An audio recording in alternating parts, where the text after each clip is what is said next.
You're just too good to be true. Can't take my eyes off of you.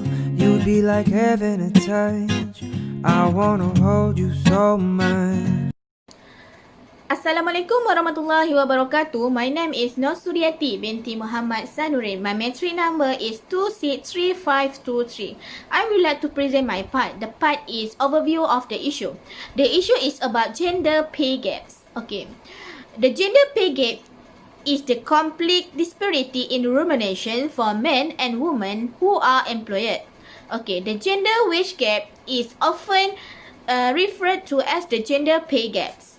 Okay, after that, the gender pay gap often mean the disparity between women and men as expressed in behavior or attitude that are social, political, intellectual, cultural, or economic.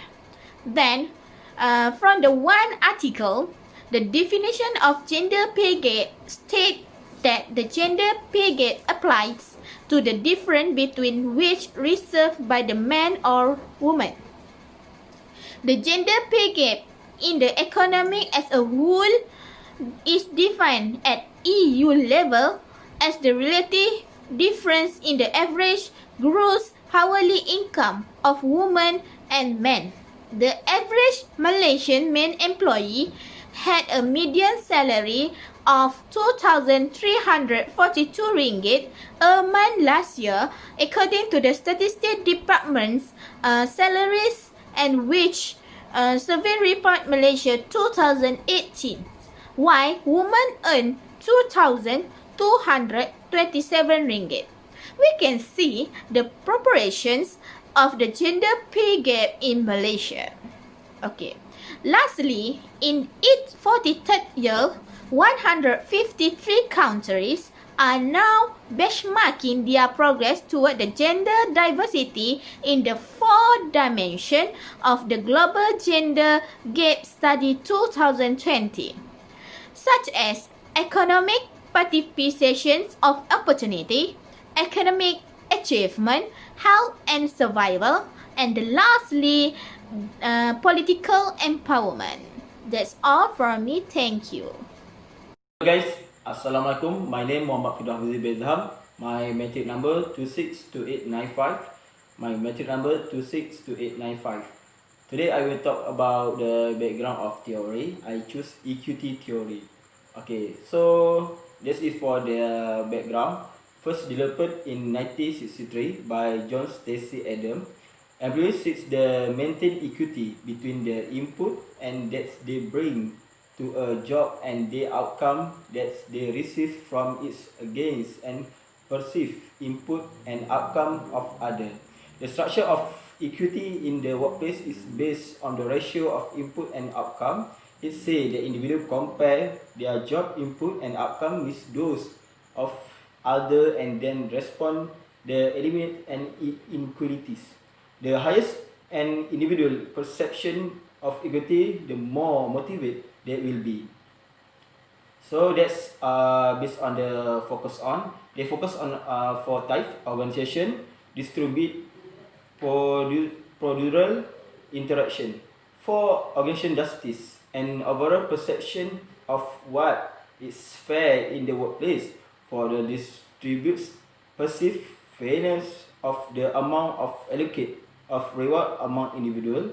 For procedural perceived fairness of the process used to determine the distribution of reward. The interaction perceived degree to which an individual is treated with dignity, concern and respect.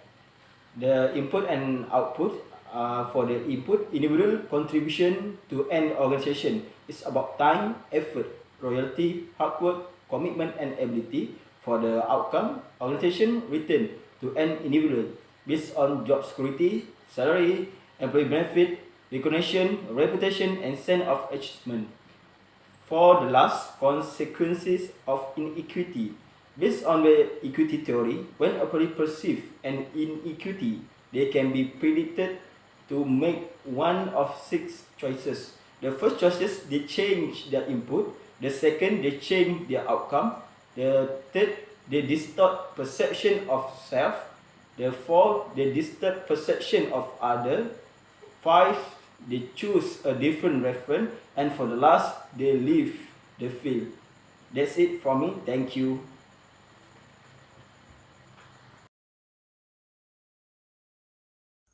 My name is Hazira binti Saini, metric number 262379. Okay, I'm going to explain about how this theory is related to the concept in the issues. Okay, the theory that we choose is equity theory. Okay, this theory is related where female employees get paid less than the male employees, so that male employees generally make more money than female employees. The gender pay gap issue is a perfect example of equity theory, as fairness is understood relative to market norms. When women see men in equivalent roles receiving greater output despite equal or greater results being achieved and equal or greater time and effort being put in, they understandable become angry. Somehow, it is the common things among people in the world because they think that male employees have many dependents as they are the leader in the family, so they're worthy to receive a salary more than female employees. In this equity theory, there are a few assumptions such as employees expect a fair return for what they contribute to their jobs. The gender pay gap measures inequality but not necessarily discrimination. Discrimination in hiring practices can exist in the absence of pay gaps. The implication is that observing differences in pay between men and women is neither necessary nor sufficient to prove discrimination in the workplace. Okay, after that, not every person has to receive the exact same benefits. For example, the same degree of financial security. On average, women have greater educational attainment and show more actual learning. In fact, girls consistently outperform boys in standardized assessments of learning outcomes. The salaries of entry-level positions tend to be more standardized, but as women progress in their career, gender bias may affect their performance appraisal and opportunities for promotion. Lastly, equity theory in practice dictates that employers will attempt to maximize outcomes or equal input and rewards. Individuals in inequitable situations will do their best in order to eliminate inequity and distress.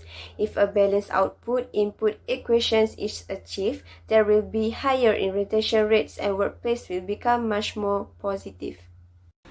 Hello, my name is Alisa Ani binti alias my metric number is 262275. So I'm going to talk about the suggestion on how to resolve this issue. While living in 21st century, it should be quite obvious that men and women should be paid equal amount for doing the same job, right? But unfortunately, in Malaysia, this case haven't solved yet, where other women are paid less than a man on average, and women of color are gained even less around the globe.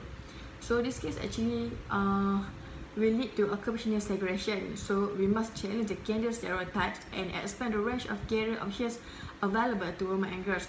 And we also must remove the barriers that hinder women and girls from pursuing careers in traditionally male-dominated fields. So this is some suggestion on how to overcome this issue. Okay, the first one is emulate a policy. To narrow the wage gap, the government can emulate a policy adopted by United Kingdom, where companies are required to report the average wage of women and women employees, men and women employees.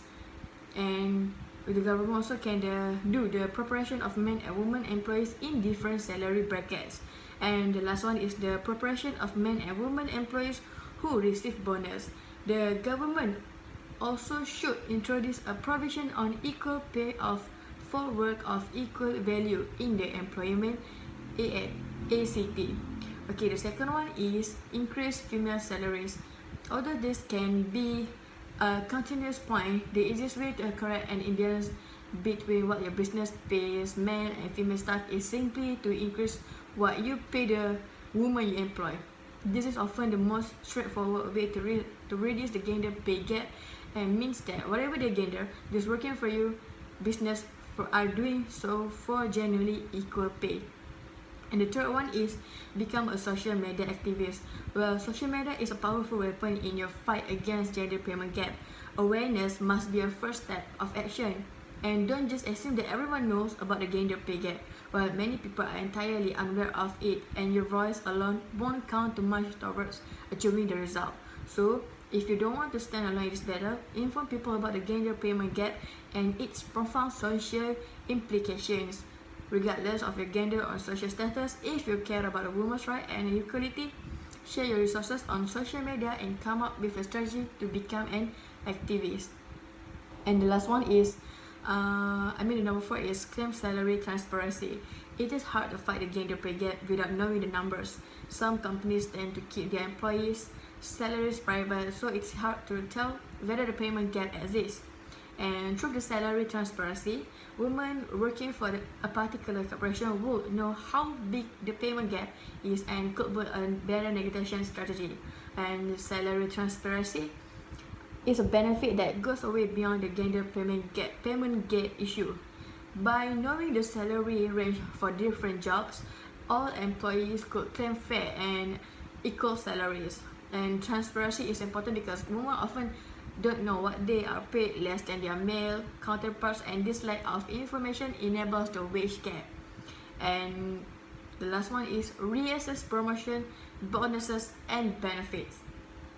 Many businesses are unconsciously biased toward male employees when it comes to getting promoted, receiving a bonus, or enjoying a salary uplift. It's important to ensure that your business isn't reinforcing this practice. For example, by favoring those who don't take time off their children, for example, or stating the criteria for receiving promotion and benefits. Consciously and unambiguously, it will ensure that there's no confusion. If you find evidence that your organization has unconsciously been supporting men over women, then take a step to correct this. Thank you. Assalamualaikum. My name is Siti Nur Zulaika binti Muhammad Hidayat and my number metric is 263029. In conclusion, the definition of gender pay gap is the difference between the wages earned by women and by men. The percentage of the gender gap in Malaysia according the Statistic Department DOSM Salary and Wages Survey Report Malaysia 2018. Last year, the average Malaysian male employee had a median salary of 2,342 ringgit a month, while women made only 2,227 ringgit. The issue arises due to the existence of several factors such as job separation, maternal salary punishment, gender bias, and so on. Equity theory provides a framework for understanding how people come to perceive and exchange relationship as being unfair by focusing on the antecedents and consequences of those perceptions. Helps to find the reason why the outcomes of a social exchange might be perceived as unfair because of a lack of correspondence with the inputs to the exchange. This theory suits with the issue because it was stated that a disequilibrium in the output to input balance causes discomfort. Female employees also work to feed their family with the salary that they receive. So women have a right to give a negative actions if their payout are not like what they expected and what they gave. Next, the gender pay gap issue is a perfect example of equity theory because fairness is understood relative to market norms. Women have to struggle equip themselves with the skills to negotiate for pay raises and promotion because it don't want to seem like they perceive as pushy when it comes to negotiate for pay raises.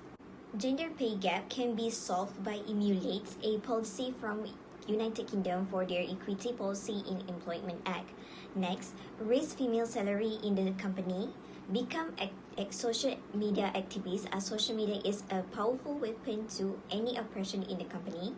Women also can claim their salary transparency, reassess promotions, bonuses, and benefits. Promote women entrepreneurship and seek out promotions to ensure there is no gap or opportunity for these issues happen in the company and women rights always be defended. Thank you.